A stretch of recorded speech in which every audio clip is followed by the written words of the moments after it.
Director General Ketenat Pulit ke Meghalaya, LR Bishnoi ulapentip bala kemno esangut kibriyo ki baledon bentah ke kam kayitu i keksiar. Layok ban kemno ia keksiar biskit jong ka apsau karat ka badai nag shabari bat ba shongdor san paulak tingka ai bat ka bakhya hadu 0.5 kilo bat shipau teli ki mobile phone. Ketenat Pulit nari boy ke lapelong ia ka jing talasi ka surok ba NH06 nongpo mar persya ke nongpo police station hadian bakilayo jing tip shepang ka jinglek jong kini ki brio na Shillong sa Assam bat kiba kitu ya ketika siar aba ai jing tren shikla patai khubor mentag sngi ulo ong ba ka don ka kendhon runar be trelang hapadeng ka wei ka jela bat ka wei bat ka bale iki kam khayitu ya ka siar Bangladesh India bat ulo ong ba ka lenti jong kini kinong khayitu ka long na Bangladesh Meghalaya Guwahati bat sha Siliguri bat sha ki wei ki benta jong kari India ka Jingsha kem jong kini ki sangut ka sei madan ya ka jingle ya kini ki kam snio hapdeng kirunar ka Assam bat Meghalaya.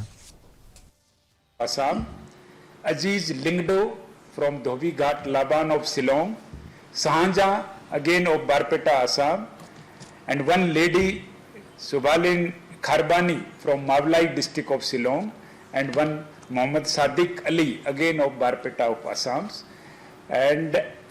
the operation started on long back on 24th June, and yesterday only successfully operation was concluded after the arrest of Muhammad Sadiq Ali, the last accused wanted in this case.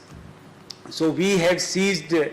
7 number of biscuits, gold biscuits, each biscuit weighing 117 gram. So total weight is